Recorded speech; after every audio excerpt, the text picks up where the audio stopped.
The key trembled in my hand, the metal cold against my palm, as I stood frozen outside our apartment door.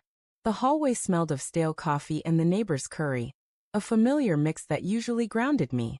But tonight it felt like the air itself was holding its breath. I'd come home early, too early, hoping to surprise Lila with takeout from her favorite Thai place. The paper bag crinkled softly in my grip, the scent of lemongrass faint but sharp. I turned the key, the lock clicking like a gunshot in the quiet. The living room was dim, the only light spilling from the half-open bedroom door. A soft laugh, Lila's laugh, low and unguarded, sliced through the silence. My stomach twisted, not with suspicion but with a flicker of joy. She sounded happy, the way she used to when we'd stay up late, tangled in sheets, whispering dreams. I stepped forward, my boots silent on the hardwood, ready to call her name. Then I saw them. Lila was perched on his lap, her silk blouse slipping off one shoulder, her fingers tracing the collar of a man's crisp white shirt. Not just any man, her boss Daniel, the one she called charming with a laugh that never reached her eyes. His hand rested on her thigh, possessive, like it belonged there. The takeout bag slipped from my hand, hitting the floor with a dull thud. Lemongrass and betrayal stained the air. Evan. Lila's voice cracked, her head snapping toward me. Her eyes, wide and glassy, locked onto mine. Daniel didn't move, his hand still on her, his face unreadable. My chest burned, like someone had poured gasoline on my heart and struck a match. I wanted to scream, to lunge, to tear the world apart. Instead, I stood there, rooted, my pulse hammering in my ears. Evan, it's not, she started, sliding off his lap, her blouse catching on her belt, exposing a sliver of skin I'd kissed 1,000 times. The intimacy of it gutted me. Don't, I said, my voice low, jagged. It didn't sound like me. It sounded like a stranger who'd already lost everything. Daniel stood, adjusting his tie, his calm infuriating. Let's talk about this like adults, he said, his tone smooth, practiced, like he'd rehearsed this moment. I hated him. I hated the way his cologne lingered, sharp and expensive, like he owned the room. Like he owned her. Get out, I said, my eyes never leaving Lila. She flinched, her hands twisting together, her wedding ring glinting like a cruel joke. Evan, please, she whispered, stepping toward me. Her perfume, jasmine, always jasmine, hit me like a memory I couldn't escape. Let me explain. Explain. The word tasted like ash. Explain why you're sitting on his lap in our bedroom? Explain why you've been coming home late, smelling like his cologne? Explain why you've been lying to me for God knows how long. Her lips parted, but no words came. Daniel cleared his throat, stepping forward. This doesn't have to escalate, Evan. We're all human. Things happen. I turned to him, my fists clenching. You don't get to talk to me. Not in my house. He raised his hands, a mockery of surrender, and backed toward the door. I'll give you two some space, he said, glancing at Lila. The look they shared, brief, loaded, cut deeper than any words. He left, the door clicking shut behind him, leaving a silence that screamed.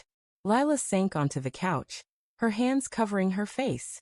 I stood there, the takeout bag still at my feet, the room spinning. I'd noticed the signs, hadn't I? The late nights she blamed on deadlines. The way her phone buzzed at odd hours, her quick fingers silencing it. The way she'd stopped reaching for me in the dark.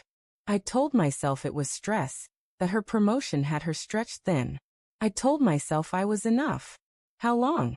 I asked, my voice barely above a whisper. She looked up, her eyes red, mascara smudged.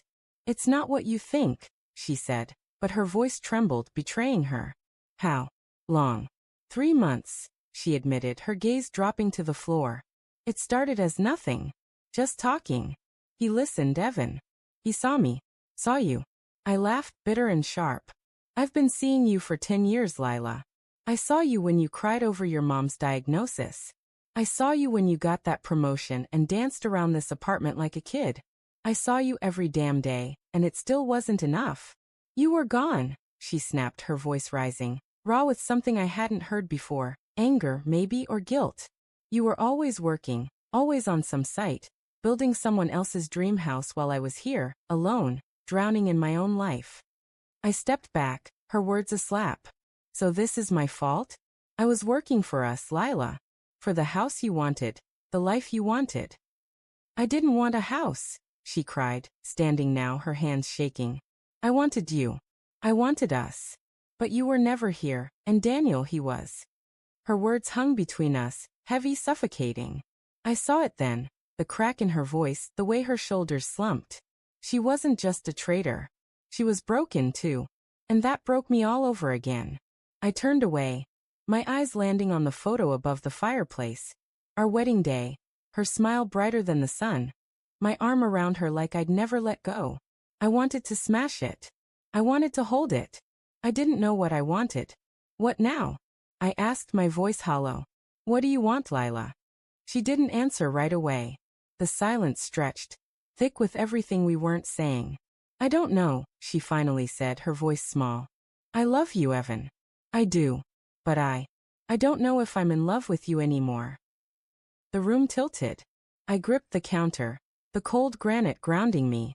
I'd spent years building a life for us, brick by brick, and now it was crumbling in a single night. I thought of the late shifts I'd taken, the weekends I'd spent on construction sites, all to give her the future she deserved. And for what? I walked to the bedroom, my steps heavy, deliberate. Her suitcase was still open on the bed, clothes spilling out like secrets. I grabbed a shirt, his shirt, I realized, the white one from earlier, and threw it into the hall. Then another. And another.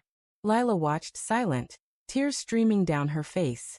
Evan, stop, she said, but I didn't. I couldn't. I needed to do something, anything, to feel like I wasn't drowning. I tore through the closet, pulling out everything that wasn't hers, everything that reeked of him. When I was done, the hallway was a battlefield of fabric and betrayal. Pack, I said, my voice cold. You're leaving. Evan, please. Pack, I roared, and she flinched, her hands flying to her mouth. I hated myself for it, but I hated her more. Or maybe I didn't. Maybe I just hated what we'd become. She moved slowly, mechanically, stuffing clothes into her suitcase. I watched, my heart a war zone, love and rage tearing at each other. When she zipped the bag shut, she looked at me, her eyes pleading for something I couldn't give. I'm sorry, she whispered, her voice breaking. I never meant to hurt you. I didn't answer. I couldn't. She walked out, the door closing softly behind her, and the apartment felt too big, too empty. I sank to the floor, the takeout bag still there, the lemongrass scent now sour. I thought of her laugh, the one I'd heard earlier, and realized it wasn't mine anymore. Maybe it never had been. But as the silence settled, a new thought crept in, sharp and cold. This wasn't the end. Not yet. I'd built a life once. I could build another. And maybe, just maybe, I'd make sure she felt the weight of this moment as long as I did.